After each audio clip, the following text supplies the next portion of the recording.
I would like going to these panels, of course, looking at the equipment on the floor, but a lot of people don't know that NAMM is just more than, walking the floor and there's parties and stuff. There's actual panels and workshops and learning experiences and other networking things. So I was sitting in some of these things and I was like, I can be up there on stage talking about uh, whatever, sync or music or music business or networking. So I pitched to them several like ideas and they were like, hey, we really like the sync idea. And at the time, I didn't have any guests or anything, but I was learning about sync from a lot of guys in the sync space, and I reached out to seven guys, African Americans, that I was learning from in the sync space, and asked them if they wanted to be on stage. I thought two or three of them would accept. They all accepted.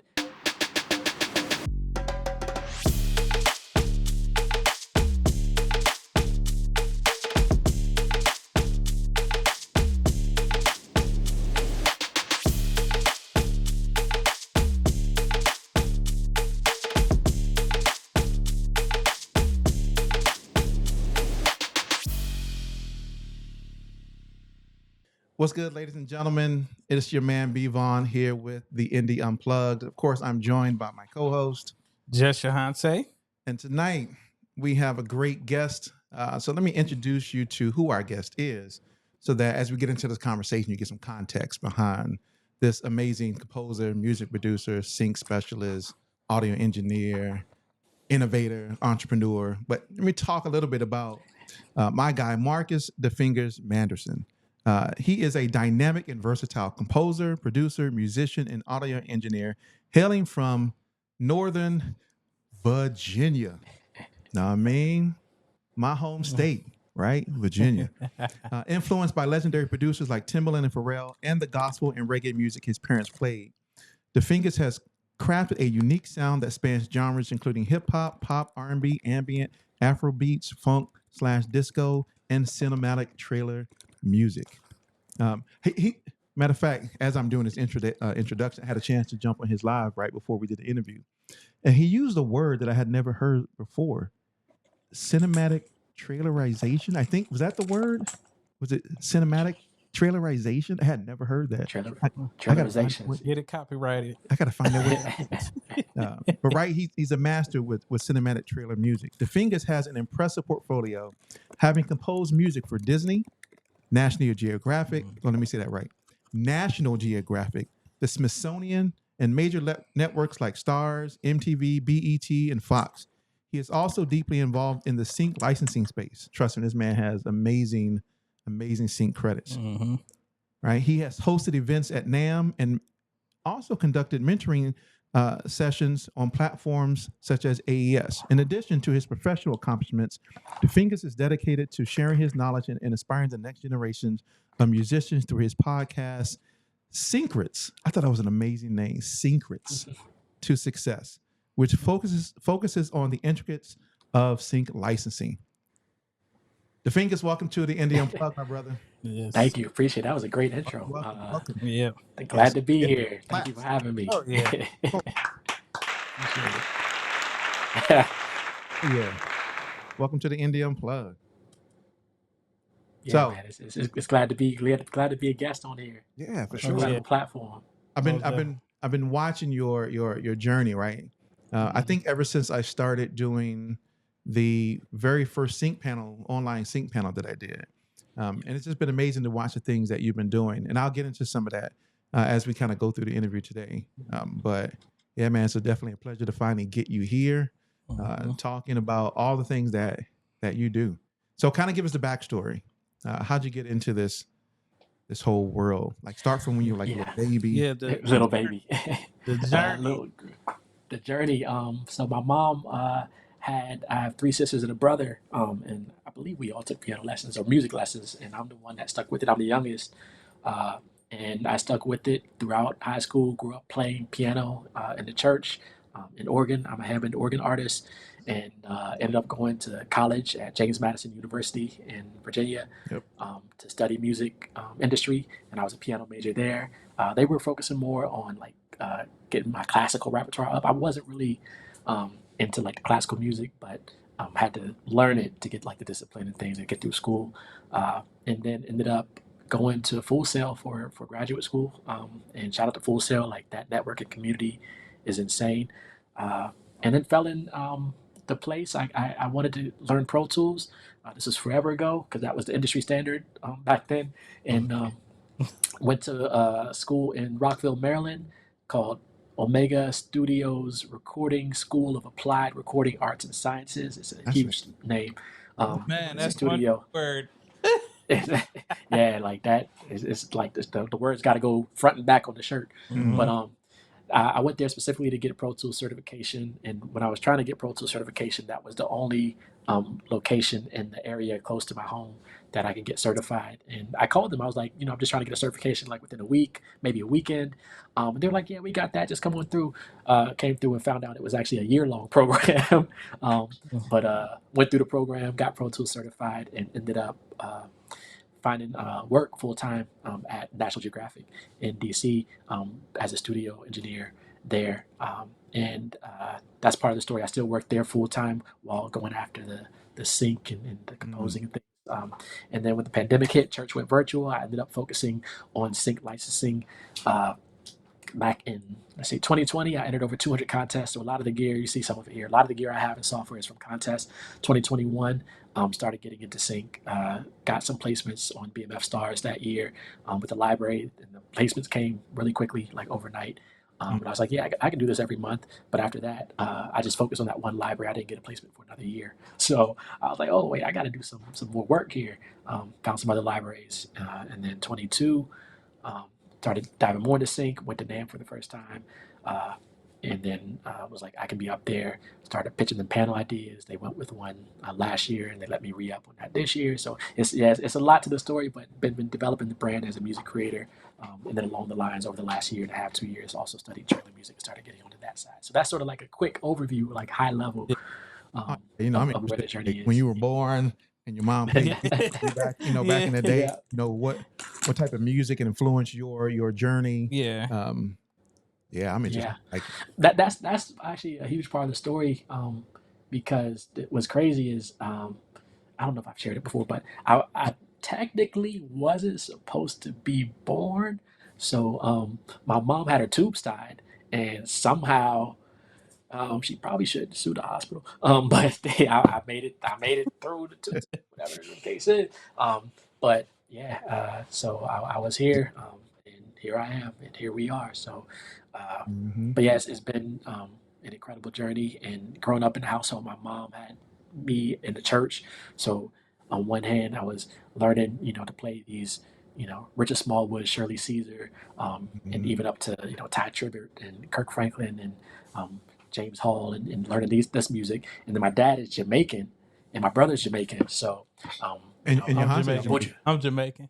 okay. Oh, Yohance, that's what's up. So of course, Buju Banton and That's where my Bob Marley, the Wailers, and my brother would be playing like the Sean Paul and the Vibes Cartel, like sort of the new age, reggae music. So I'm having all this input, and then I'm listening to mostly like hip hop, some pop, but really mostly hip hop. So having all these influences, but mostly focused on just playing in the church, doing a little bit on the creative side, working with like artists in the area, working at studios in the area. But yeah, so that was sort of the early years, I would say. Yeah. So how do you create stuff? Like what's your process during when you're creating? Yeah, so these days I got into Logic when the pandemic hit. Before that, I have a Yamaha motif, the OG motif from 2002, and I still use it to this day. Mostly now I use that as a MIDI controller, but there's some great sounds on there. And I was using that mostly for sequencing beats, and then I was getting into producing on the iPad and iPhone. Like you've been able to make music on these devices probably since they first came out. Definitely iPhone for at least the last 12 years. I was using apps on the iPhone to make beats and stuff. And then, yeah. So how's that? How is the difference between making music on an iPad, iPhone versus using like Logic in an actual computer setting? It's very, yeah, go ahead. No, I've just been interested in. I have an iPad. I'm into the Apple ecosystem, right? Same, yeah. I'm in that trap. But the trap. I'm in the trap. Bees in the trap. That's the new trap right there. Is the Apple ecosystem. Right, and you got Logic, Pro for the iPad. You got a whole bunch of different, beat making things. But Logic is my dog, right? So, but like I've seen Henny the Business make some dope killer stuff, Mm-hmm. like on an iPad. Yep. Like, Oh yeah, he get down with it. is it easier? Is it more convoluted? Shout out to Henny. I've known him for probably about. I've met him through the YouTube channel, through the iPad stuff. He's the one that got me into iPad through his YouTube, and then ended up connecting with him through posting. I posted videos on YouTube about iPad production, and then I actually just met him in person for the first time after knowing him for like 10 years, 2 months ago in Atlanta, at an event I was hosting. What So if was that? I didn't know you wasn't here in Atlanta? I didn't know he was in Atlanta. It was called Sync Music. No, it was called Sync Spotlight. So I'm Oh, getting my events confused. Sync Spotlight. with Yeah, Matt Steele. with Matt. Yep, exactly. Hey, I was supposed to go to Um, that, you but should have been. because because Bryce was like, "Hey, you should come out to this." Man, Hey, Bryce is insane. Like all the panelists was dope. yeah, Bryce is insane. We had it was a great event. So yeah, that's actually a spinoff of working at NAM and AES and maybe South by Southwest, but working these events, you know, and connected with Matt through a panelist I had at NAM, and she was like, "Yo, mm, Matt, you need him to help you put this event together," and luckily, I was able to work that. So while I was down there, I'm like, okay, I'm gonna be in Atlanta. I know people out here. I invited a bunch of friends out that I know in Atlanta. I have a sister that lives in Atlanta, and so and I have a lot of connections down there. So I was down there. I was like, okay, I'm gonna be down here. So I invited Henny. There was a networking event before the night of the conference. So I mm. invited Henny. Yep. I invited Makiba, who's a songwriter for like the biggest stars in the world. And I invited some other people, but then those two came out, and I was surprised because I messaged Henny like a couple days before. I was like, "Yo, here's a free pass. Come through. Just networking, just politicking, whatever." And he never responded to like 30 minutes before. He's like, "Yo, I'm about to pull up for a little bit." I was like, "Yo, that's crazy." So shout out to Henny, man. I got a trailer out Yeah, since Yeah, yeah. actually. cool You just dude, man. reminded me. Real cool dude. I'm still trying to But to answer, get him yeah, to answer your question, he's the one watching his videos got me into iPad production. And his once I dove in, I was like, okay, there's so many great apps, powerful apps.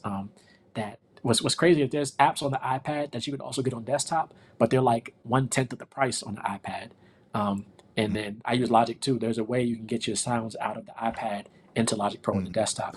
Um, and so yeah, I was using iPad production for a couple of years, and then jumped over to GarageBand, and then I was Pro Tools for about 12 years before I moved to You're iPad. But certified. then Pro Tools, yeah, I was certified. So I was using Pro Tools at work, but when we ended up shutting the studio down at work for the pandemic, it was confusing to me to get into the Pro Tools ecosystem because it's like you needed like $1,000 of hardware, then you needed to pay a license, but then they had like 5 levels of licensing. It was just too Yep. confusing. So I was like, let me just use GarageBand and iPad. And then pandemic hit. Apple released a 90-day trial. I think it still exists for Logic Pro. Jumped Mm. in on a 90-day. I was like, okay, how much is this? $200 one time. And I actually won, I think, a contest that like basically paid for my Logic license. Um, I need to so get under yeah, any contest. I need to figure. yeah, I want to win yeah, too. Are they yeah. are they beat making contests like So musical?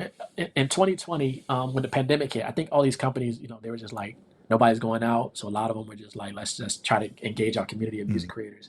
So there used to be a platform, Native Instruments or the platform called Metapop.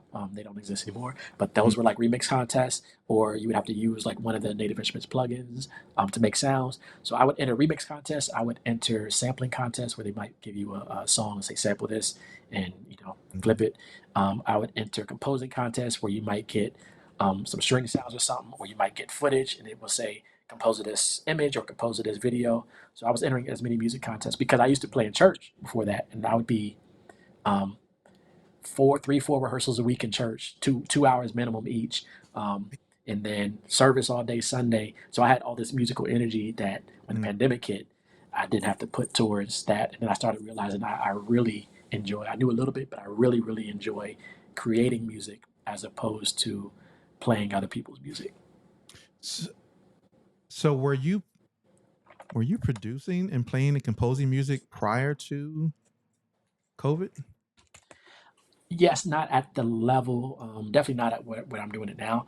I would do a contest like a week before COVID, like, and then I would make beats off and on. But I was so I had to learn basically a full album every Sunday for church of Yeah. songs. So Church should do that. my commute to work was listening to the songs I had to learn for the choir. We had a different choir sing every Sunday. I was the main keyboardist, and I took off. I remember taking off. I took off one Sunday. I've been there for like 25 years.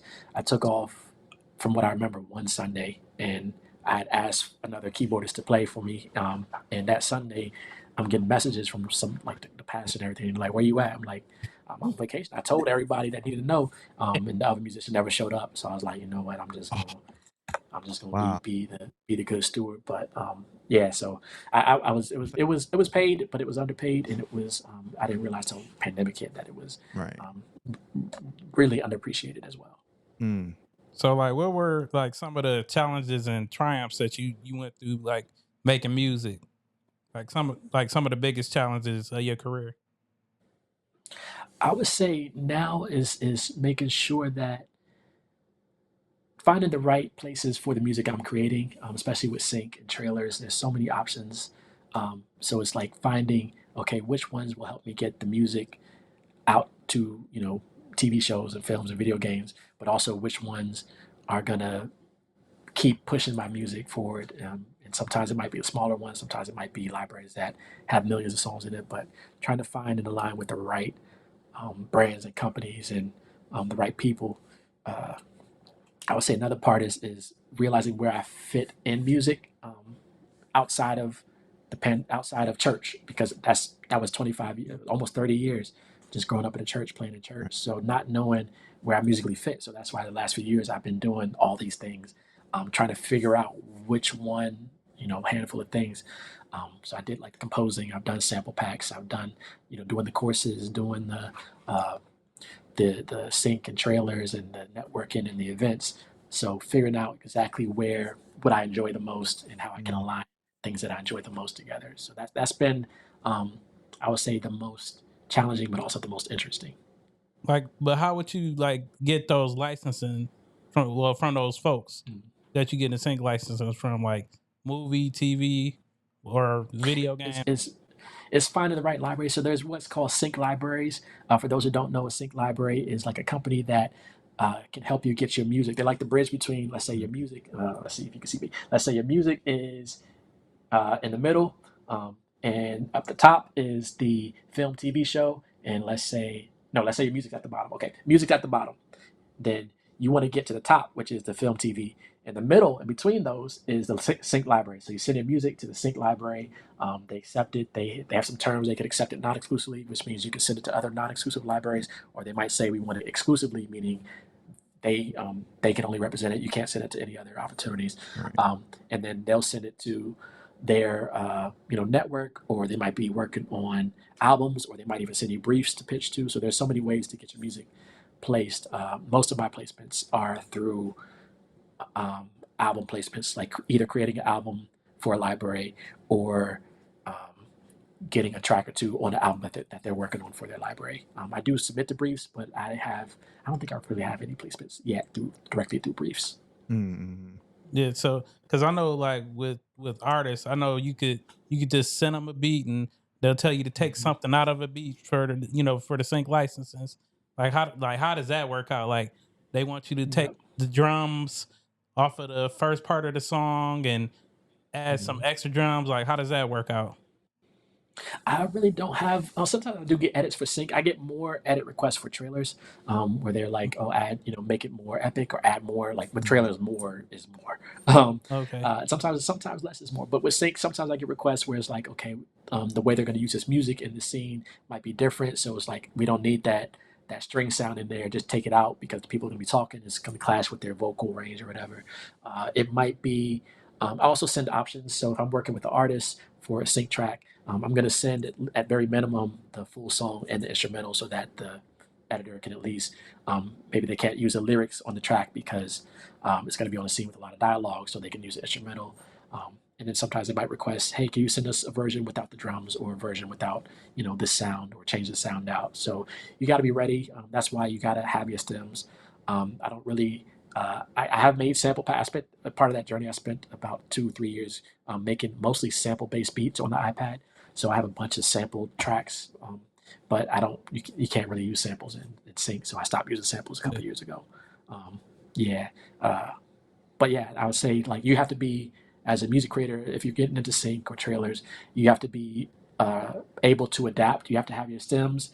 You have to be like the manager of Mm-hmm. the session files at least, so that if they ask for a different mix or a different version, you can jump in. AI does help to some extent because I've had some beats that are so old that I've placed, but it's like I don't have the session anymore. The session's corrupted, so I can now throw it into like Logic, the new AI stem separator, stem splitter, and I can at least get the bass and the vocal and other whatever the other. Yeah. So So how do you like with collaborations with artists? Like how would you pick an artist? Like I'm an A&R, so I pick mhm. producers, artists. Like so how would you have a song? Like how would you go about getting that artist to be on? um, now it's easier because I have I have a Facebook community of we're about 2,200 right now. It's Ooh. called Syncrets to Success. Sync. Um, Syncrets to Success, same as the name of the panel I hosted at Yeah, NAM. That's a Um, thing though. yeah. yeah. So that's the name of the Facebook group. So I started that group right after NAM last year, and we got to like a couple hundred real quickly. I was hoping we get 20 people, 30 people. Now we're getting close to 2,500. Um, and now I have a directory based on that group where when people join, I tell them put their name on the directory, what they do, where they can share as much or as little as they want, but where they're from. Because sometimes I get requests for, hey, we need music from a French artist or a UK drill, UK singer. I get that a lot. Jamaican dancehall Afro beats, but they have to be authentically from the country, not like an Mm. American artist that's doing dancehall music. So I have that in the directory, and then also what John already specialize in. So I have a directory of artists that I tap into, and then just from building that community, I know I have my go-to artists if I need something really fast. I find them at random locations. I shared a story with my newsletter community about a month ago. My wife and I went to it was one of her book club members, her book club friend's husband's birthday party. It was at a winery here in Virginia. And we're just out there having fun, enjoying, it was a nice day, sunny day. We're, got a little bit of wine and some food and cheese, whatever. And talking to I didn't know anyone there, but talking to the people and the person whose birthday we were celebrating, he was saying his son makes music. And I was like, okay, that's dope. And he played some songs for me. I was like, yo, that's really dope. So I was connected with his son the next day. He was asking me, I'm telling him about sync. I'm like, look, um, most people I work with is mostly for sync. I want to work with you. Your music's dope, but you got to get into sync. So do you know what a PRO is? He's like, nah. What is that? It's like, Mm. okay, what I need you to do is sign up for ASCAP, get your PRO, sign up as a writer and publisher. I'm with BMI, but I'm saying join ASCAP right now because it's free. You can pay for BMI, Ask but join That, something yeah, else. that I'm yeah, that's BMI too. I was like, crazy. why ask? Yeah. Yeah, yeah. I'm, Well, it's free right now. That's why. oh, So I'm I suggest ASCAP to everyone because it's free right now. Because BMI is great. yeah. I've heard BMI pays out more. I don't know. I can't attest on that. I haven't been with both. Um, but I told him to join ASCAP because it's free. So a couple weeks later, he's like, "Yo, I got my PRO info." I was like, "Okay, just wait. We'll work soon." And literally like a week ago, I had an opportunity for him, and he killed it and made a track that we submitted to a music supervisor for an opportunity. So fingers crossed. But so you can find people anywhere. Just tell people you make music. Like if you're somewhere, you're traveling somewhere, you're an Uber driver. Tell your Uber driver you make music. You never know who people know, what they Yeah, do. that's the fact. Um, Yeah. you never know. yeah. So for me, it's partly been networking at these events, whether it's family event, traveling, and then from the community online. And then sometimes artists find me now, so they're seeing stuff I'm posting. They're seeing placements. They're like, "Yo, let's work together." I do work full time, so I have to strike the balance of who I can really work with. Yeah. I like to lock in with an artist on, if I could, 5-track projects that we can pitch to libraries.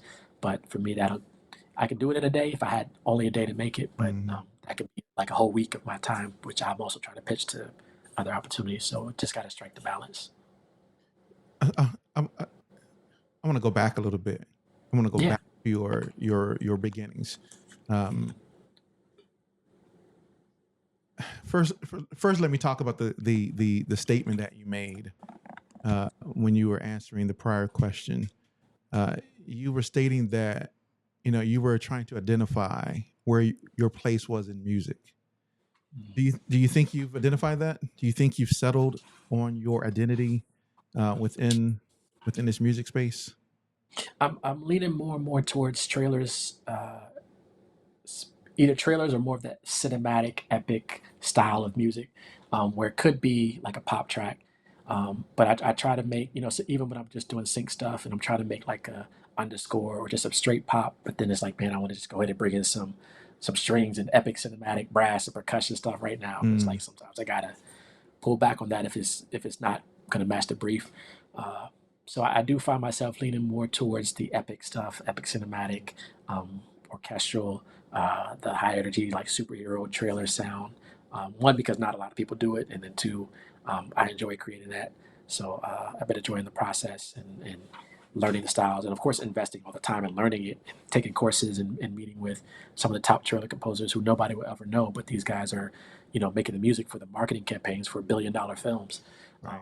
so it's like, okay, this is like a journey that I've been enjoying and seeing like the behind the curtains, behind the scenes of what goes into this side of it. So having all that like inherent bias on that side of it, on the marketing, and then being able to apply that to the sync space. I think learning trailer music has helped me speed up my workflow for the other genres. So I can create like underscore Mm. tension, like 10-track album for a library within a day, or even the epic hip hop stuff. I've been posting some stuff on YouTube, even in my Facebook group. I did a live the other day where I made like an epic percussion thing in like an hour. Then I'm doing the workshops. Those are a little bit longer because I I'm was on. I taking think I might questions have and things. been on that one. I'm not for sure because Yeah, yeah, the beat was dope. It was pretty dope. yeah, yeah. Yeah, Yeah. appreciate it. So it's just learning the process, speeding up the workflow. I would say right now I do sample packs. I think I'm gonna start leaning away from the sample packs. I do like doing the courses and tutorials because I'm Mm. basically making music anyway. So why not just hit record and you know, if people want to join in, have them buy a ticket and they can join in, watch me make music. I'm making it anyway, so that's easy. The sample packs is hit or miss. It's like sometimes I enjoy them. And I have a couple out there, but then of course there's companies that are like killing it with the sample packs. Oh I'm like, yeah. man, how am I gonna break through here? But I have some Mhm. opportunities. I've worked on some opportunities through the sample packs that um, have been good looks. I just hate the deals. Some of the deals are NDAs. I'm just like, I would love to be able to talk about this, then I could use it more as leverage for the brand. So Mhm. there's the hit or miss there. So like, Yeah. I'm sorry, Hans. oh, you I, go you go ahead. no, no. No, Yeah. you're going good. I think that was important. I want to make sure we talked about that. The identification of your persona within this space, right? Because I think so many Mm, people struggle with their identity as an artist, as a mm. producer, as an engineer, as a creative. Um, He a composer. Like yeah, yeah, yeah. that's a I would tell you what yeah, that's exactly what I was about to say. I Yeah. used to call myself a producer, um, and I wouldn't call myself a composer because in my mind a composer was someone who would stand in front of like the orchestra and direct, with the strings and everything. Hans Zimmer. Um, and Hans Zimmer, which he doesn't even stand in front. He doesn't conduct the orchestra. He just creates. He actually doesn't read music either. So it's like I thought you needed all that to call yourself a composer, and he didn't go to music school, so you don't need any of that. So it's like So crazy. I consider producers I'll composers. I cut you off. consider Asking, anyone in he music. asking the question. But no, but No, Mark, you good. You good. think about that, right? Hans Zimmer, He Hans making a Zimmerman, lot of money. right? One of the greatest composers Yep. of all time. And then the guy with Didn't read. Childish Gambino. He didn't read music. Yeah, Mm, Didn't go to school for music. mm, that's But but he's crazy. considered one of the greatest composers of all Yeah. time. Right? Yep. yeah. Yeah, Yeah. and then Yeah. And like you were. you have Ludwig, right? I mean, Ludwig is Yeah. Yeah, yeah, Florence that's He's yeah, is that's what I was amazing in talking about. itself. Like, So yeah, yep. Yeah. I need that Ludwig connect because I need that I Ludwig. got a Yeah, I got an opportunity for him, like that's outside of music, I'm sure just somebody. from all this networking and stuff. So I'm sure I'm somebody. sure I'm connected to him. So I'm sure about 3 or 4 degrees separated, if not. That's Henny. yeah. Henny may know. Henny may Nah, he know. would if he know. Yeah, yeah, He he And that's knows. true. That's actually a good point. Henny may know because Henny is our president of the Recording Academy chapter here in Atlanta. Mhm. As the Recording Academy president, I'm sure you are connected to a lot of people here in the music space in Atlanta. Henny absolutely may know and have a connection to Ludwig. So yeah. And that's another. Actually, I'm gonna come back to that. That's another good point. Um, to finish answering the last question, I would say my favorite project that I worked on that was actually most surprising was working on music for Disneyland, because it was the for the amount that I got paid and the amount of music I made and the time it took me to make it, it all just the alignment of all of that, because I created it super fast, because I really wanted to nail this opportunity. It was my first time working with Disney. It was going to be hit or miss because I worked on it so fast, like months before they, maybe about 2 months before they needed it, and it was like 2 days after they asked me to do it, and they're like, "We don't need it. We don't need it for like another, Can we get a version one by like 3 or 4 weeks from now?" And I was like, "Yes," and I had it like within 2 days. Um, Mhm. so I wanted, so that was a risk, because it's like they could have been like, "This is terrible. Like we'll never work with them again." But then like I had it done, and they were like, "Yo, this is crazy." I had some like edits, as you mentioned earlier. I had some edits obviously for that, um, and then got it across the finish line. And last year, January, it launched as part of Disney 100, and I have music on. Um, the Great Moments with Mr. Lincoln. It's the video that plays before you go see this like animatronic show at Disneyland. So it's part of a video telling the story between Abraham Lincoln and Frederick Douglass. So I composed the music for that I video. So remember that that. was just like, yeah. Um, so that to me was the most surprising uh, opportunity, and I was just grateful, because up until then my whole goal was like, I want to work with Disney trailers. I want to get a Disney trailer, Marvel, Pixar, Star Wars, any Disney trailer. And then that opportunity came to work on the Disneyland, and I was like, of course I'm gonna do that. Heck yeah. So, but how did you end up working with them? Like, I know they selected you, and then did they keep emailing you? Like, how does that work out? So with that, I worked on a neoclassical trailer album 2 years ago. I think I released it, um, and I shared it to a bunch of communities. And in one of these email communities I'm part of, there's people who were working on this Disneyland attraction, and they wanted a black composer, and probably a non Hans Zimmer priced composer. So Yeah. I had a meeting with them. They asked me questions, and asked me how I felt about what they were saying. I was like, yeah, sure, I can do it. And uh, they sent me like the footage. I had to compose music to the film, Mm. and it was like a 15-minute like intro to this attraction, and it's various cues throughout. So yeah, I told my wife I'm not going to sleep this weekend. I want to knock this out, and yeah, they accepted it. Yeah. And I couldn't say anything about it, for like 6 months until it launched. But it was Mm. like I said, it was the fastest I created, and it's like, okay, for me, it's the realization is like, yes, I should be talking to these and working with these directly with these billion-dollar brands. Like that wasn't through like a sync library or trailer library. Mhm. That was directly. So it's like I can be in the room and working on these opportunities for Fortune 500 companies and billion-dollar, trillion-dollar companies, and not break a sweat and be able to execute and deliver what they're looking for. Like, so, like the future producers, like, what would you tell Well, hold them? on, wait. Can we? I want to get to that. I don't want to get there yet. Okay, like, that's like, good. like we'll say the advice to the Yeah, end, got right? you, We'll got say you. the advice to the end.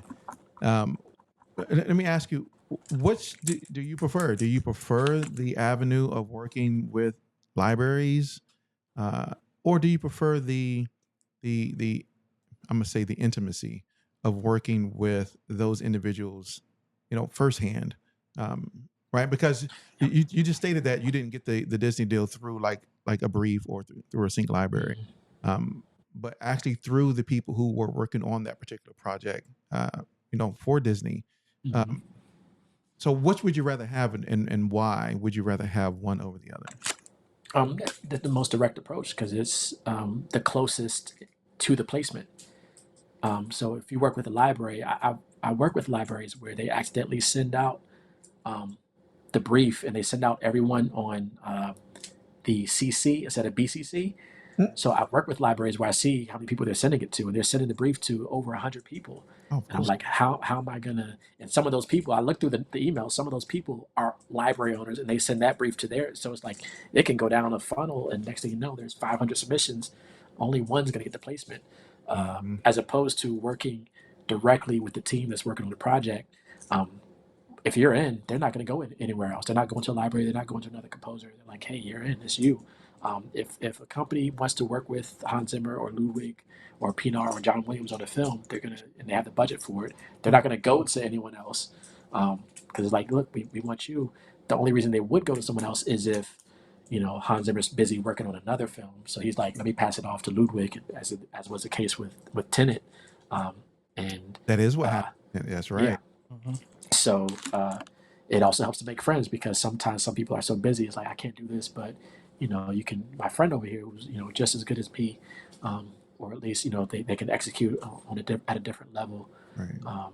can serve your purpose. So Yeah, I don't know. yeah. So for me, working directly with the team, the music supervisor, the director, if you can get with the director, that's the best approach. Yeah, yeah. I think because, as you stated, right? Because I did a song with Clint, and I don't know if it's been placed yet in any type of anything yet. But now I start to get briefs. Like, I start to get a lot of them. And I mean, it's a lot of them, and it goes out to everybody that's in that community, right? And of course, you're submitting, you know, things like that, and there's a plethora of people who are submitting music. Now, I don't do sync licensing at all, but I do understand the process that I would also like to work with the people who are in immediate control of what's actually happening versus an intermediary, right? Like a sync library or something like that. I think it makes the experience, it makes it for a better experience. And then if they have a great experience with me, then they're probably going to want to call me back Yeah. and say, and do something else. Hey, you know what? We got another project. Hey, we can get the fingers for this. We had a great experience with him prior. He did exactly what we asked. Created the energy was great. We get that term now. The energy was great.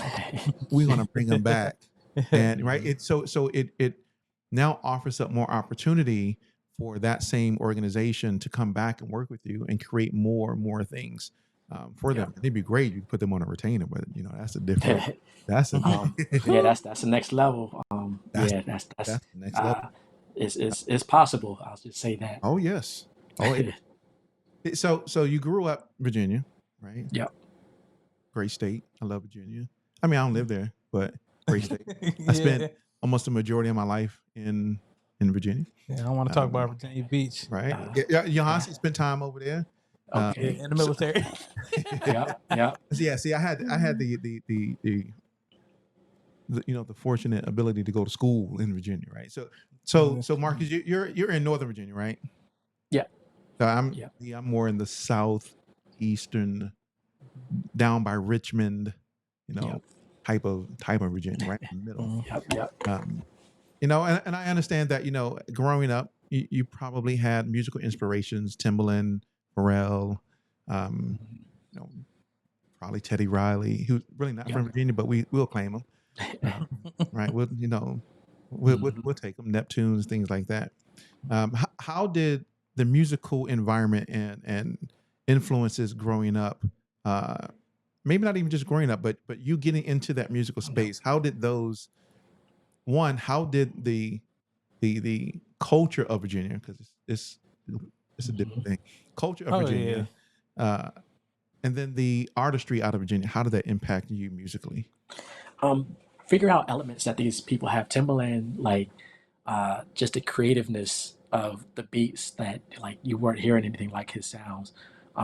With Pharrell and Neptunes and, you know, Chad, they're using chords that you don't hear in hip hop and pop. They're using like more church chords and jazz chords in hip hop and pop. And then you got like Bink, who like would bring a bunch of cinematic and the percussion, like the stuff that I think sort of passed on to some of these other producers. In my mind, Bink started that sound, that sort of Maybach music type, like that crazy sound. And then you have Knots, who like straight hip hop. And as you mentioned, Teddy Riley. Then you have the artists. You have Missy, Trey Songz, Chris Brown. You got DC with Go Go, like right down the street. So all these different. You got funk. So you got all these different elements. And of course, like I said, my dad should make it. My mom had me in the church. So I'm hearing all these different sounds coming in as input. And I wasn't really creating as much. Like I said, maybe a couple tracks a week. And then to flip that and to get to like a track a day. Now it's like I'm pulling from all these experiences growing up to make, 5 to 7. Sometimes I make, like I said, sometimes I make 10 tracks in a day. And it's just tapping into all those vibes and learning from hearing all that stuff, uh, now to being able to create those different avenues of music for sync and for trailers. I might get a brief. I might get 3 or 4 briefs in a day that's different styles of music, and it's like, okay, I got to see if I can make this in this style if I want to go after it. Yeah. Yeah, I think it's interesting how our musical environments impact our ability to create music, right?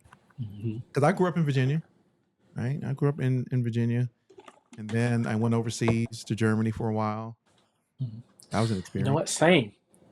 Oh, really? Where? Same. My mom was in the military, so this was when I was much younger, like early 90s, late 80s, early 90s. Stuttgart and Bremerhaven, we were stationed. She was stationed, but we had to go. Stuttgart. Yeah, I was in Gießen. So okay. I went to Gießen. I went to Gießen American High School, and I was in Germany for like 3 years, just high school. And so, did you speak German? Yeah. Sprechen Sie Deutsch? I used to speak a little bit, but it was like, no, I don't. I only know bad words in German though. Like, they don't teach you. Like when you want to learn a language, especially like they don't teach you. The natives don't teach you like how to actually speak. They actually teach you the bad stuff.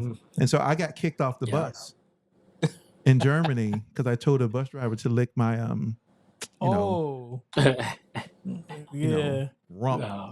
rump shaker. Make a Teddy Riley reference. And he was like, off my Mercedes-Benz bus. Get off the bus. I was like, man, I ain't getting off the bus. Man, we like 30 minutes from where I live. Get off the bus. I didn't get off the bus, but I absolutely when we got to the bus stop, the bus driver called back to the school and was like, yeah, student telling me to lick his rump shaker. And so my stepdad was in the military, right? So as children, you don't really realize the impact of your behavior and how that impacts your parents, right? So he got a call. At the military base, and he had to go before his first sergeant, and it was like, hey, your son out there causing problems. And he came home and tried to man up on me. But I'm I'm like 17 now at this time, right? It didn't hurt you. I'm like 17 at this time. He's like, yeah, I'm gonna have to whoop you for I was like, you can try. You know what I'm saying? Like, go ahead and get it in. Like, I just stood and looked at him like, you done? Like, all right, bet. Like, but it was my fault, right? But anyway, long story short, I don't really speak German, but my grandmother is German. She's from Southern Bavaria in Germany. And so she actually, or she did, she passed, but she speaks fluent German. My grandfather spoke German, but anyway, that's interesting. Yeah, that's crazy. Oh yeah. That's crazy, right? Yeah. I'm learning something new. See? Come easy here, bitte, meine Kinder. Yeah. But I don't know any German anymore. I just know the bad words. Okay, so let's fast forward a little bit now. Let's go to NAMM. Let's talk about NAMM. Let's talk about AES. But I think NAMM specifically, because I think what you did at NAMM was probably one of the first of its kind. So what's this, 2020? So I went to NAMM 2 years ago for the first time in person. During the pandemic, I attended NAMM, the virtual, everyone's doing virtual conferences. So I attended virtually, was able to experience it a little bit, but never been to NAMM in person. Heard great things about it, but I was so playing in church, I really couldn't get away on the weekends. So like even our vacations, we had to sometimes we would fly out Sunday after service, but we had to be back. Like we would fly in sometimes 5 a.m. the next Sunday so I could be at church. Wow. So the one Sunday I had off, we took a two-week vacation. The first time I ever took a 2-week vacation with my family, and I was like, this is crazy. We need to live like this. But NAMM went to NAMM with the pandemic. 2 years into the pandemic for the first time, and then I would like one of these panels. Of course, looking at the equipment on the floor, but a lot of people don't know that NAMM is just more than walking the floor and there's parties and stuff. There's actual panels and workshops and learning experiences and other networking things. So I was sitting in some of these things, and I was like, I can be up there on stage talking about whatever sync or music business or networking. So I pitched to them several ideas, and they were like, hey, we really like the sync idea. And at the time, I didn't have any guests or anything, but I was learning about sync from a lot of guys in the sync space, and I reached out to seven guys, African Americans that I was learning from in the sync space, and asked them if they wanted to be on stage. I thought two or three of them would accept. They all accepted. It got to the point where, like a month before, NAM told me they're like, "You got too many panelists. We max out at 5," and it's like you got to cut 2 people. Of course, if I knew then what I know now, I definitely would have cut 2 people. But I know to who I would have cut. But it's I was like, no, I put myself on the line, and I was like, no, I told these guys this is what's happening. They're all invested in this. And Right. most of these conferences, they don't pay anyone. It's like you gotta get your flight, hotel, figure things out. So these guys, they have made plans. Their families coming with them, whatever the case is, or they worked it out. We've been marketing it, talking about this whole thing, and so they were like, okay, let's do it this way. Instead of like no formal presentation, just take questions from the audience and make it be really engaging. And I was like, I think that's what we was going to do anyway. So they put us in the smallest room. We had 1 hour. We had 1 hour. We had 700 people register, maybe 750. The room could only fit 100 people. I think we squeezed 150, maybe 200 in there. It definitely was a fire hazard. Wow. But it was a lot of people messaged me after, and they were like, I only got a ticket to be at NAM for that, for the sync panel. And I was like, man, I'm sorry, but I had that as ammo for NAM for the next year. So yeah, people were turned away at the door. There was NAM didn't record it, NAM didn't stream it. So I had more ideas from this year. I was like, okay, this is what I ran into last year. And actually, I do call that the, as far as I know, it was the first time that something like that was done with all African American men, at least that many, definitely on a NAM stage, but on a stage that visible in the music space, at the world's largest music conference. Even though they put us in the smallest room at the world's largest music conference, and appreciate it. And obviously that spun off into some other, I would say, some copycat events, but we'll leave that alone. And but luckily, I reached back out to them. Was like, well, they reached out to me. They're like, hey, what are we doing this year? And I was like, oh, what are we doing this year? So I had way more ideas. So they gave me 3 panels this year. It's like I was in the same room as Pensado's Place, like the biggest room they had, for 2 of the panels that were back to back. Brought out more panelists. Brought out some incredible people in the sync space. Some music supervisors. The third panel, they put me in a smaller room, not the smallest room, but the third panel was the music supervisors and sync agents and sync libraries. And it was still so small that people were turned away. Like, people are calling me, I'm on stage, and they're like, yo, they're not letting us in. And I couldn't answer because I'm like, yo, I'm actually running the show. But this year I had a videographer recording the panels, and I'm slowly, I leaked, the first one is actually out. To access it, you have to join my newsletter. So I'm slowly releasing the footage of those panels.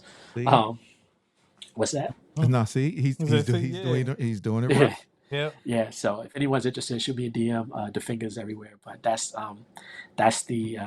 I'll probably release a second one. And technically, I sort of have footage from last year. I'm gonna do some edits because there's some things I'm gonna cut out. But there's some people I'm gonna have to edit out. But there's that one I might release later this year. I'm thinking of doing a release. But they didn't really record it. They really didn't. I don't think they realized how big Sync was, and of course they didn't realize what I could do. Even me, knowing, this is just from a vision that God put in my heart, and allowing me to execute it with some people, and NAM was accepted. I made the same offer to other events, to AES, South by Southwest. NAM was the first one, so I'll forever be grateful for them. And of course, they're investing now more into the ideas I have for them. But I'm able to spend that off to AES. I did work with AES on putting together one of their panels last year for the New York conference. I think they're going to be in Spain sometime this year. NAM is going to be in Nashville in July for NAM Next, and then I'm working with NAM for 2025. For those who haven't been to NAM, you want to be at NAM 2025. Like, be there, be at the panels I'm hosting, I think network. I have to. We got to come. I think Yeah, we you got to be. He's gonna have to come out there and do some stuff. Yeah. Yeah. Yeah, And that's the thing that I'm gonna jump back to Henny, is you want to get out to these conferences because you never know who's there. If I'm part of it, I'm bringing out Henny, who is that's the right. president of the Atlanta, or maybe even Georgia. I don't know if it's just Atlanta, but the Recording Academy chapter. Um, I know our DC area president. So whatever area you're in, find out your president of your Recording Academy chapter. Join some of these, whatever side of music you want to be a part of. Join some of these communities. On the sync side, you have Guild of Music Supervisors. You have the Production Music Association. They also have a conference in LA. You Yeah, want to go to like SyncCon. They have a conference in LA. There's these different conferences. There's conferences. They're really there's a lot happening in Atlanta. Like I said, I was just at Sync Spotlight. We might be going to another city later this year. I can't say yet, but that was in Atlanta. If we do another city, it won't be too far from Georgia. So stay tuned. Yeah. Um, Yeah. uh, so if I can execute on that and make it, I'm actually trying to make that part of another event. So mm, using these different communities I'm part of, to the point where I can go to one company and say, hey, I have these ideas for you, but I also have another company I can bring to the table if you want to work with them, collaborate with them, right, and we can all be elevated to a higher level. So me being the bridge and the conduit, of course that also comes at a cost, but me being that person, the middle person is like, look, you have this. I can go to conferences now and I can offer them, look, I know some billion-dollar companies that might be interested in sponsoring. Are you interested in that? And I can pitch that to them because I now have access directly to these companies or people at these organizations just from putting these events together. And then on the sync side, it is connecting directly with music supervisors. So now I can reach out to them, sending the music directly as opposed to going to as I mentioned earlier, instead of going through the libraries and sync agents, that's right. who are great, but the most direct connection is with music supervisors. So I'm slowly building that side of things before I fully execute on that. And the music's already there, the catalog is there. It's just now um, putting the business of everything together. Hmm. Yeah, I was gonna say that the benefits completely outweigh the cost, right? I mean, yeah, Yeah. there's a cost to it. There's a cost of Man. doing business, but woo, There's a take for NAM, for example. A lot of people look at it as a cost, and like I could tell you like war stories of what my family, my wife what we had to sacrifice for mhm, me to go spend one in LA from California. The Ubers, the gas out there isn't cheap. The hotel during NAM week, the prices, right. whatever. So like, because they know everyone's gonna be at this convention center, like around this area, so we can charge whatever we want. Mhm, So that stuff is not for the faint of heart. So you have to look at it as an investment, and you have to leave with at least the same value of what you paid to get there. So if mhm, you're paying, 3,000 for flight, hotel, food for the week, Ubers around town, you're going to different, meetups or whatever. Um, are you leaving at the end of that week with $3,000 worth of value, or hopefully more, but at least 3,000 connections? Maybe you got $3,000 worth of software some from a company. Then at that point it's like, okay, at least I broke even on this trip. Next trip, let me see how I can get to the next level and make money or make connections, make those partnerships. You have to go to these events and figure out how you can network, find those people, connect with those people. I still got business cards I got to go through from NAM of companies that I connected with. Um, and figure out where's the alignment on the business side with these companies. right. Yeah. It's amazing that NAM didn't think about how big sync licensing Yeah. actually is, Mhm. and the magnitude of that space to say, oh, we're just going to put you in this particular room with this capacity. They could have at Well, least that was I don't think anyone knew. I didn't know. Like, I was walking. I remember I have video footage because my wife was there and walking to the room, and the line is around like the whole corner hallway, like to the point where people were leaving because they were like, we know we're not going to get in, but have a great, because last year the way it was set up, for us to get to the room that the event was in, there's like a green room before for the speakers, so we can leave the green room and we have to pass the line to get to the main room, right. and we're walking past and I'm like, yo, this line is insane, to the point where I was like, I had to make sure, like, I had to grab my wife from the line and grab some people that I knew, like, yo, we got to get these people in the room because they're not going to get in otherwise. Yeah, So I was like, no, they got to come in with us. yeah, no. I was kind of referencing the fact that I think you said that there were 750 people who registered for for for that yeah, for yeah, that panel. Like, for that I'm sure you panel. get registration data Yeah, that's freaking prior, crazy. Yeah. right, to that event actually taking place. Yeah. That panel taking place. And I know if I got Mhm. 750 people that are going to have registered for this event, I'm going to at least get a room that can hold probably just Yeah. half of that. Because it's a numbers Like game. 5, yeah, 400, I 5. mean, I'll I show up. think, yeah, I don't know if they didn't realize. Of course, I definitely didn't realize. I thought we would get like 50. I would have been happy, with one person in the room. I would have been happy because, like, yo, I did something. Here it is. We got the proof. But I have that evidence. And then this year, it was 2,000 people for all the panels combined that I had registered. Wow. And they still, because the third panel was in a different room, they're still turning people away at the door. I don't know how many people were turned away, but I have all this data now, all this analytics, where I can take this to conferences and say, look, I'm bringing 2,000 people out. I have a roster of 100 people, 150 people that from some of the biggest companies in the world that are ready to get on stage and talk about sync licensing, or from some of the big people landing sync placements, on the biggest platforms.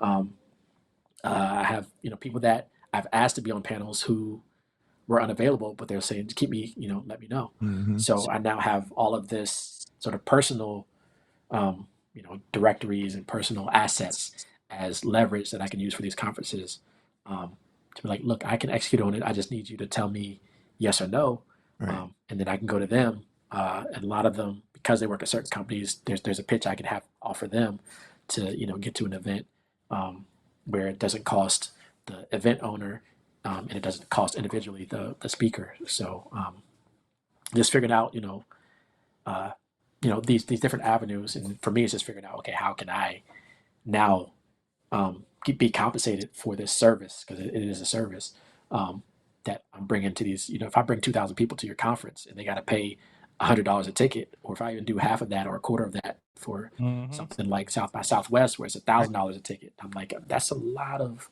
You got to break that's a little bit of change for you. Yeah, so it's like, us off some of that. you can't Yeah. take a couple thousand for a flight hotel for a People couple of days that and be went straight.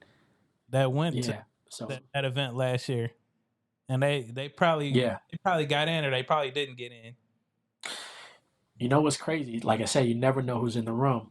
Mm-hmm. I've been trying to talk to South by Southwest, about the same time for NAM, so probably the last 2 years. Mm-hmm. I didn't break through until this year, and the reason why is because the person that oversees the programming for South by Southwest was in one of those rooms at NAM, at my panel. Wow. And I emailed him. I was like, yo, I just finished NAM panel. I was like, yo, we had 2,000 people. And I emailed him again. And he was like, he remembered my name from the emails in the past. And he was like, yo, I remember your name. Yeah, I was in that room. I was like, what do you mean? He's like, yeah, I was in the room for one of your panels this year. Definitely would love to have a chat. And had a great chat with him a couple weeks ago. So it's like, you never know who's in the room. So being consistent, being persistent, but not being annoying, Right. not being like arrogant, just saying like, yo, still would love to work with you. Here's some updated data. Even with the sync side, I'm making music every day, so I reach out to some people who say like, here's some updated trailerizations or trailers or updated music I have in my catalog. Yeah. I like that word, trailerizations. Yeah. I heard him say that on the live right before this interview. I was like, trailerizations? Yep. I never heard of that. I mean, but you are absolutely right. You never know who's in the room, because a lot of times people like to just be in the cut a little bit. They don't. It's like, I'm going to attend your event. You're just not going to know I'm at this event unless I make it known that I'm actually attending your event, right? Like, not to name drop, I had James Fauntleroy attend one of my events. Oh, that's crazy. And that was so crazy to me. And the only reason why I know that he attended the event is because in the registrations of the people who attended, he was there. There ain't that many James Fauntleroys that I know that got that name. Nah, right? nah. I was like, oh, right? Like, but you never know. And that's the key. That's the beauty of what I think we have in this space, is that, especially for someone like you, Marcus, where you're an innovator, you're an entrepreneur, you're creative, and you're creating these, not so much platforms, right? Because I mean, NAM has its own platform, but you're creating these spaces that is bringing this education to independent music creatives and people of no matter where they are in this space are in tune to what other people are doing. Yeah. Because you never know who's watching. And that's not just go ahead. No, I had a guy call me from LA. We're gonna actually recently? no. It was a while. This was like last year. We're gonna interview him. Matter of fact, this Saturday, Vaughan.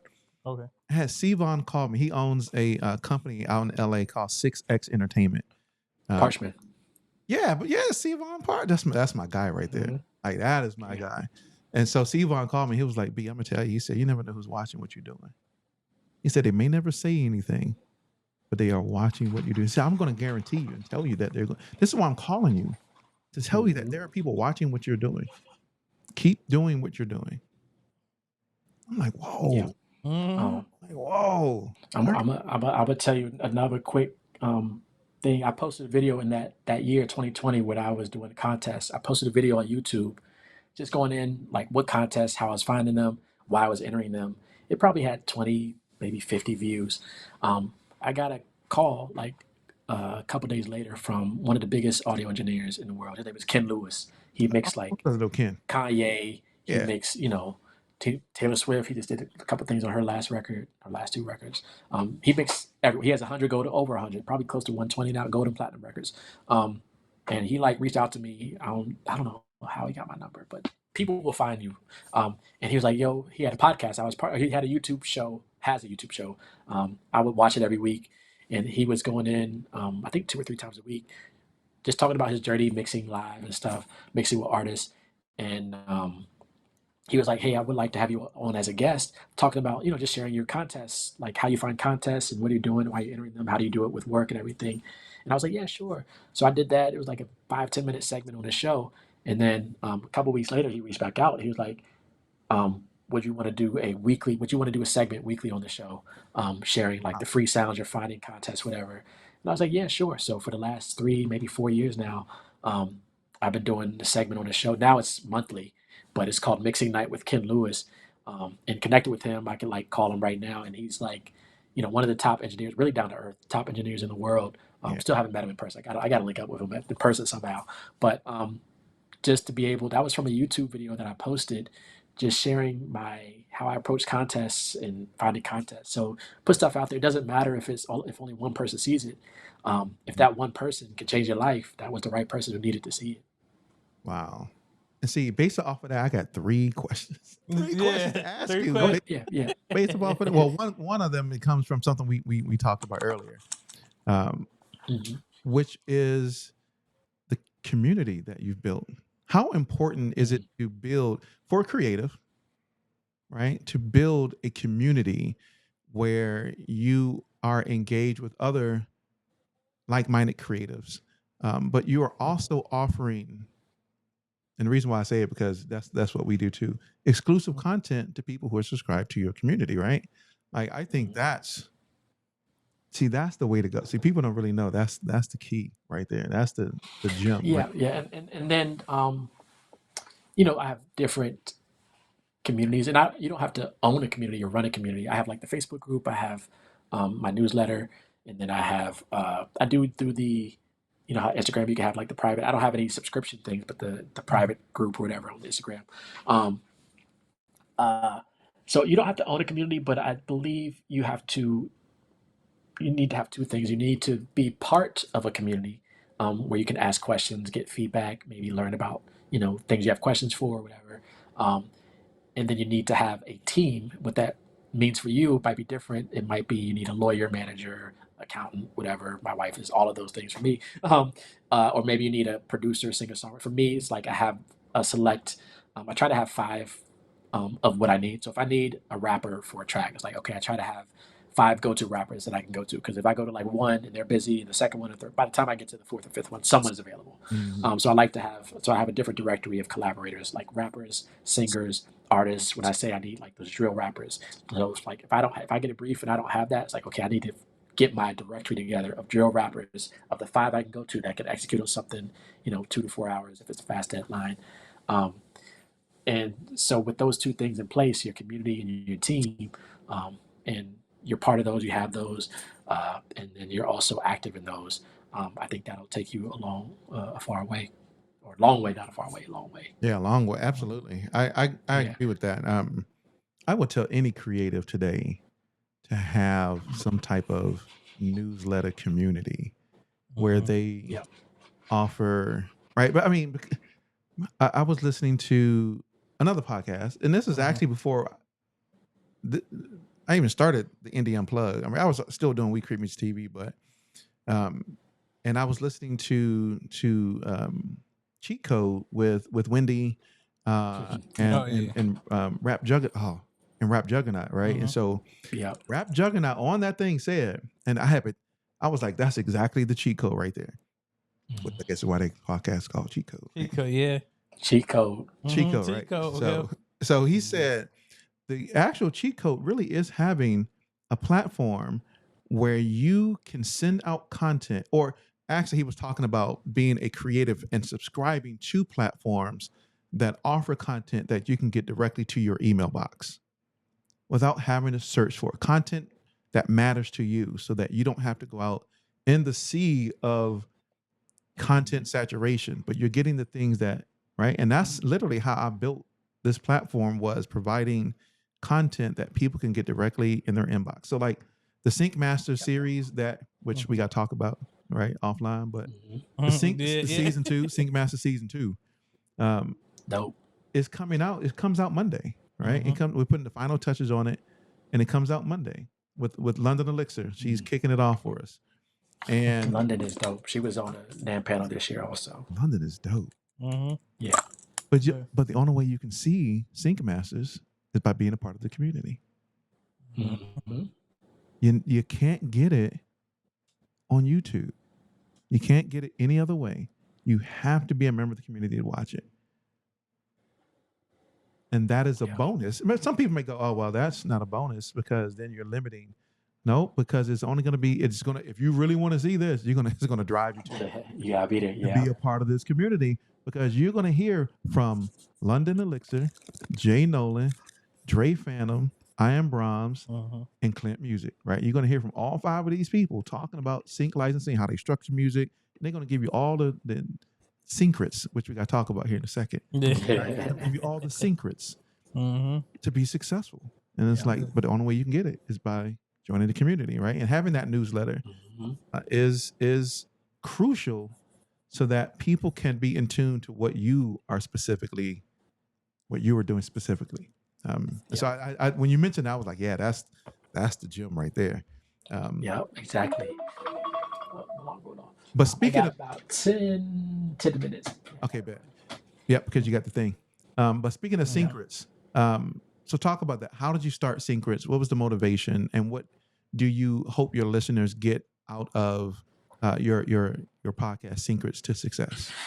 Yeah, so I didn't even mention. So I've been starting to use that name. I started to use it, like I said, after NAM last year. That was the name of the panel, Syncrets to Success. And then, I ran with it again this year. And after the panel last year, started the Facebook group. And then August last year, started the podcast. The goal was, the way I launched the podcast, I recorded an episode every day in the month of August. My birth month is August. So I was like, I'm going to record an episode every day. Not telling anyone about it until... Huh? What part of August? 26, August 26.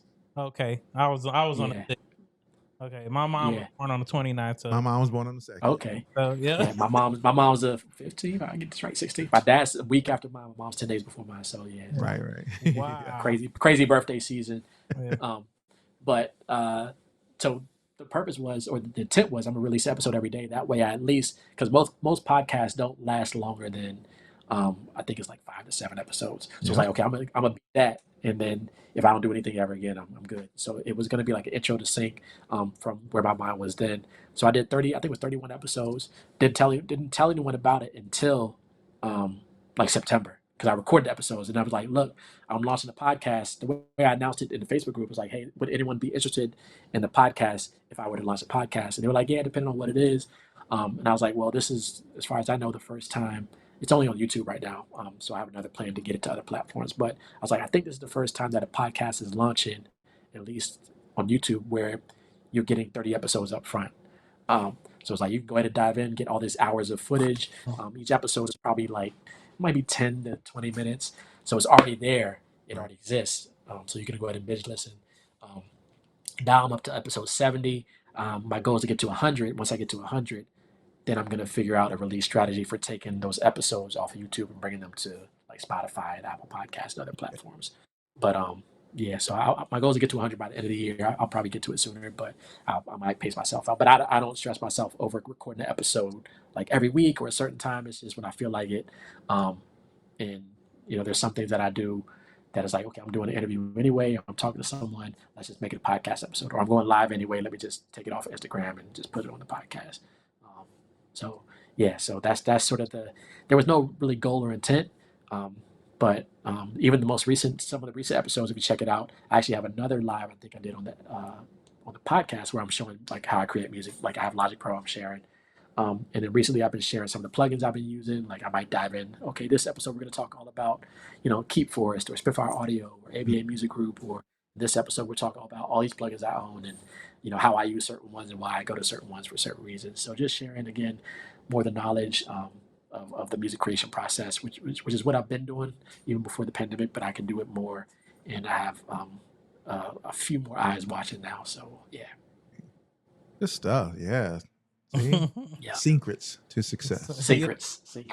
Yeah, man. Like Yeah. it's tough. It's tough getting to 25. It's tough getting to 50, 75, Yeah. 100. Yeah. Like I think over the course of since I've been doing interviews and even before you came on board, I think probably by that time I was already at like 99 interviews, which is crazy, right? Yeah. I was already at like 99. Now we're way over 99 now. And now that we're adding the podcast element to it, I think that's just going to take it to a new space. Yeah. But yeah. I'm gonna throw to Yohance. Let Yohance ask because I know he has something else. He got to Yeah, get. what you got? Let me see. I'll let you ask your last question. Let me see. Let me go to which one? I thought you was gonna ask the one about the advice. Oh yeah, the advice for inspiring producers. Like if they wanted to be a composer, like they want to get into sync licensing or whatnot. I know producers, sync license. If you want to get into sync specifically, definitely find a community. You can. I forgot where I heard someone say this. There's some great people that are teaching about sync. There are some great free resources. If you are going to go the paid route, just make sure you do your research to figure out are you learning from someone that one you will be receptive to learning from. Are you learning from someone that you like? You can vibe with them. Even for me, if I'm going to take a course on producing trailer music, I've done some courses where they're using Ableton and FL Studio or whatever. I don't use those platforms, so I can sort of translate it to Logic. But I like learning from the composers and producers that use Logic because now I'm like, oh, okay, I can click that button. I can't click that one button they did in Ableton or whatever because I don't have that button. I have it. I just gotta find it and figure it out. So I like to learn from people that sort of use the software I use. And then I've seen in some of the forums that I'm part of that there's been some back and forth of people, jumping into teaching that don't have, as much experience. And in my mind, it's there's people that want to learn from people at all kinds of levels. Of course, I want to learn from the people that get, I talked to someone earlier this week whose last BMI statement was 5 figures, upper 5 figures. I was like, how do you get there? But my last one was the most I've ever seen. So he's like, just keep doing what you're doing. So there are people, there's levels to this, and there's people that want to learn from, people that got, $50 on their BMI statement. There's people that want to learn from people that got $50,000 on their BMI statement and up. So there's people that want to learn from these people at different levels, and then they want to collaborate with them. And I think it's finding the right team, the right community, as we talked about earlier, to be a part of. And then you have to. It's one thing to see what someone else is doing and learn what they did to get there, but there's another part of it, and it's are you going to do what they did or do your version of that, whatever, to get to where they got to. Sometimes it's oh, they did that, that's easy, I can do that.